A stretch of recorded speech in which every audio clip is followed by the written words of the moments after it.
देख रहे हैं इंडिया प्राइम और मैं हूं आपके साथ प्रताप। आगामी बिहार विधानसभा चुनाव को लेकर प्रदेश में गहमा गहमी बढ़ती जा रही है। चुनाव को नजदीक आते देख सभी पार्टियां अपनी तैयारियां बढ़ाने में जुट गई हैं। इस बार के चुनाव की खास बात यह है कि युवाओं में खासा जोश और उत्साह देखने को मिल रहा है। प्रत्याशियों की अगर बात करें तो उनमें भी युवा वर्ग को ज्यादा अहमियत दी गई है। वैसे भी हिंदुस्तान एक युवा देश है और देश की तरक्की युवाओं पर ही निर्भर करती है। युवा वर्ग बिहार विधानसभा चुनाव का इस बार किस तरह से समीकरण बदलेगा, बहरहाल ये सभी के लिए देखने वाली बात होगी। आज के व्यक्ति विशेष के इस कार्यक्रम में भी हम आपको रूबरू करवाने जा रहे हैं एक ऐसे ही नौजवान और युवा शख्सियत से जिन्होंने पत्रकारिता को छोड़कर सियासत की ओर रुख किया है। बिहार के सिमरी बख्तियारपुर विधानसभा क्षेत्र से युवाओं के चहेते उम्मीदवार सुंदरम उर्फ सोनू हमारी संवाददाता ज्योति के माध्यम से हम जानेंगे कि सुंदरम की आगामी बिहार विधानसभा चुनाव को लेकर क्या प्राथमिकताएं होंगी। आइए डालते हैं एक नजर आज की इस खास मुलाकात पर। नमस्कार, आप देख रहे हैं इंडिया प्राइम। मैं हूं आपके साथ ज्योति कुमारी।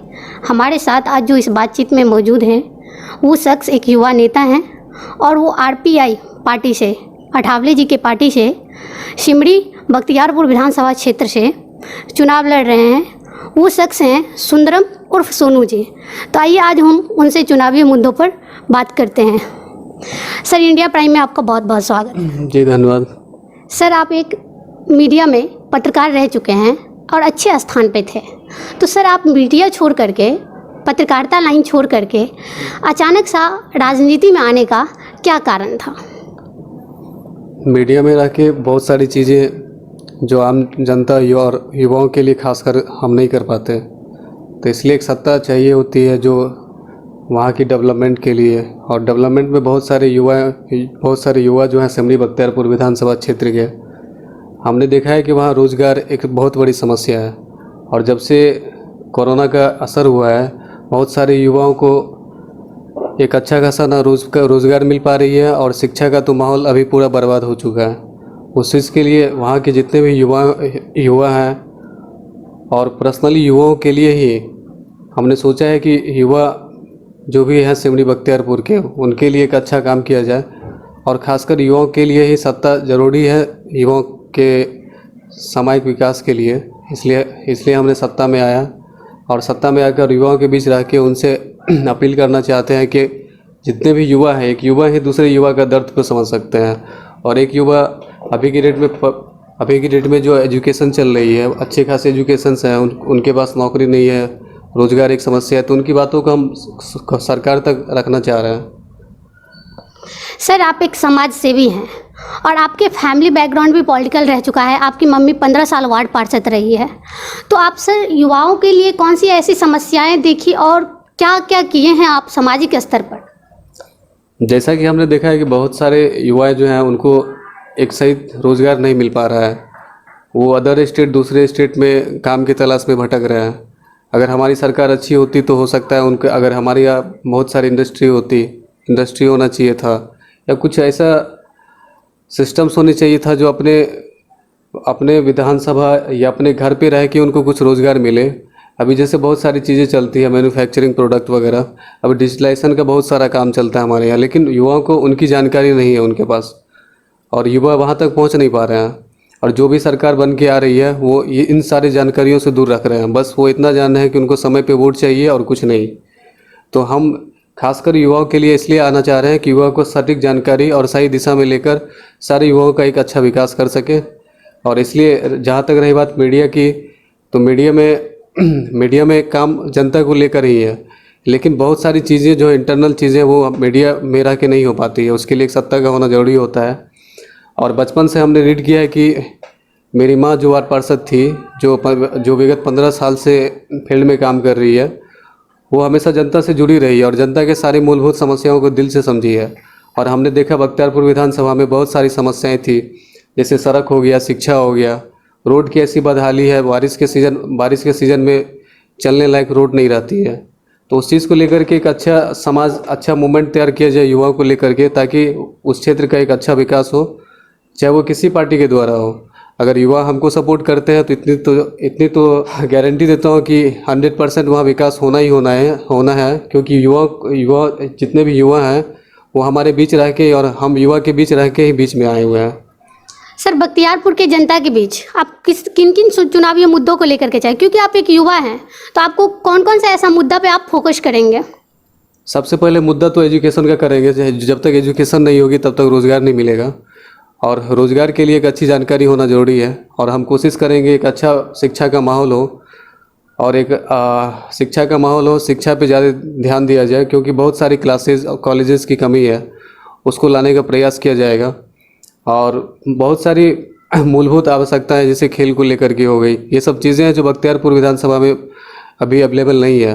और अगर हमारी आरपीआई के द्वारा हम जीत के आते हैं, या फिर जितने भी युवा हैं वो अगर हमें सपोर्ट करते हैं, तो फिर हम जाकर और सबसे बड़ी जो यहाँ कमी है वो कृषि को लेकर है। कृषि को सही तरीके से सिंचाई की जानकारी, बहुत सारी चीज़ें हैं जो किसी भी माध्यम से उन तक नहीं पहुँच पा रही है।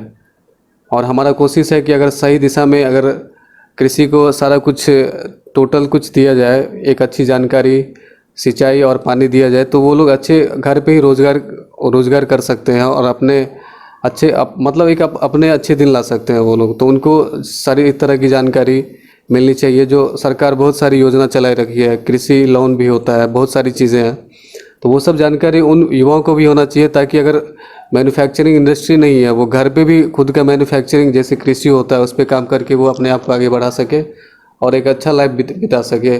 और जब तक वहाँ पे जेन्युइनली काम नहीं होगा तब तक वहाँ की डेवलपमेंट सुनिश्चित नहीं की जा सकती है। सर, इससे पहले उस विधानसभा में जेडीयू के विधायक थे, कुछ दिन आरजेडी के भी विधायक रहे, तो उन लोगों का जो कार्यकाल रहा उसमें कौन से ऐसे कार्य है जो उन्होंने वादा तो किया पर कर नहीं पाए? वादा तो बहुत सारे करते हैं, लेकिन जहाँ तक वादा की बात किया जाए तो काम लगभग में कुछ दिखाई नहीं दे रहा है। सड़कें हैं तो सड़कें ऐसी हैं जैसे न चलने लायक सड़कें हैं, लोग ठीक तरीके से आ जा नहीं सकते हैं, और वहाँ की जनता परेशान है इन सारी चीज़ों से। और उन्हीं का आगमन था कि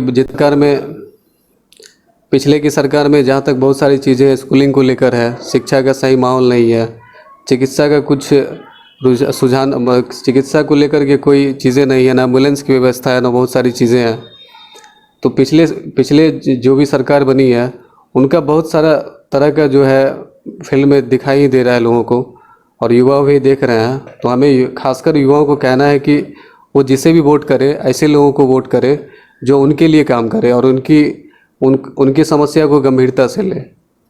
सर, जैसे लगभग अभी बहुत दिनों से वहाँ पे महागठबंधन की ही सरकार रही है, तो वहाँ पे इंडस्ट्री वगैरह को लेकर के आप क्या कहना चाहेंगे? अभी तक कोई इंडस्ट्री, मजदूर पलायन भी जो हुआ उसको भी लेकर के आप क्या कहना चाहेंगे? मजदूर को लेकर के मजदूर पलायन इसलिए कर रहे हैं कि उनके पास उस तरह की सुविधा व्यवस्था नहीं है। अगर वो सही तरीके से व्यवस्था वहाँ होती तो मजदूर पलायन नहीं करते, और वही मजदूर बाहर जाके काम कर रहे हैं। अगर उनको एक अच्छी व्यवस्था उनके सरकार द्वारा मिले तो वो घर पे ही रह के बहुत सारे काम कर सकते हैं। तो जहाँ तक हमारी बात है और जितने युवाओं की बात है, उनके लिए इंडस्ट्री का एक समायोजन हम लोगों ने बना के रखा है। अगर हमारी सरकार आती है तो हम कोशिश करेंगे कि सबसे पहले एक इंडस्ट्री बैठाया जाए जिसमें बहुत सारे वर्कर्स जो है काम करें और अपना जीवन यापन कर सके अच्छी तरीके से। तो सर, आपका कहना है कि अगर आप आते हैं जीत करके तो आप उन लोगों के लिए इंडस्ट्री का व्यवस्था करेंगे। अच्छा सर, अब मेरा लास्ट क्वेश्चन है, आप तो इंडस्ट्री की बात कर दिए हैं, आप ऐसा 5 काम बताइए जो अगर आप जीत करके आते हैं जो इम्पोर्टेंट है जिस पे आप फोकस करेंगे। सबसे पहले चिकित्सा बहुत ज़्यादा ज़रूरी है। लोग बख्तियारपुर विधानसभा में बहुत सारे ऐसे दूर दराज गाँव हैं जो वहाँ तक ठीक तरीके से नहीं पहुँच पा रहे हैं। उनको एक सुविधाजनक हॉस्पिटलाइजेशन मिलना चाहिए ताकि वो चिकित्सा समय समय पे इलाज करवा सके। रोड की स्थिति सही होनी चाहिए, सड़क निर्माण का काम होना चाहिए, शिक्षा पे काम होना चाहिए। तो ये सब शिक्षा हो गया, चिकित्सा हो गया और रोज़गार हो गया, ये सब चीज़ें मूलभूत समस्याएं हैं जिन पे सबसे पहले काम किया जाना है। और ये जो डिजिटलाइजेशन है, इन सारी चीज़ों पे 100% काम किया जाएगा। और युवा भी इन डिजिटलाइजेशन को लेकर के काम कर रहे हैं और इस पे ज़्यादा अपने आप को खड़ा उतार रहे हैं। और हमारी जो पार्टी है Republican party of India Athawale, इनको दूसरे नाम विकास के नाम से जाना जाए। और विकास के लिए ही लोग, जैसे बोला जा रहा है, विकास पुत्र के लिए ही, विकास के लिए ही ये चुनाव मैदान में आ रही है। बाद बाकी जितने भी युवा हैं, जितने भी जनता है, उनकी इच्छा है वो क्या कर रहे हैं नहीं कर रहे हैं। वो अगर चाहे एक अच्छा विकास तो एक अच्छा विकास हमारे माध्यम से उनको मिलेगा और हम कोशिश करेंगे कि अगर हमारी सीट होती है, कंफर्म होती है, तो वहाँ एक अच्छा विकास होगा और आने वाले समय और सारे युवा बताएंगे। सुंदरम सोनू जी से मेरी अभी बात हो रही थी, इनका बहुत ही अच्छा सोच है, ये विकास पे काम कर रहे थे। सुंदरम उर्फ सोनू जी से, जो आरपीआई पार्टी अठावले जी के पार्टी के युवा नेता हैं और ये पूरे बिहार में सबसे युवा नेता होंगे। और ये देखने वाली दिलचस्प बात होगी कि ये अपने सोच को लेकर के, विचारधारा को लेकर के जनता के पास कैसे पेश करते हैं। फिलहाल इस इंटरव्यू में इतना ही। ताज़ा तरीन खबरों के लिए बने रहिए हमारे साथ। आप देख रहे हैं इंडिया प्राइम और मैं हूं आपके साथ प्रताप।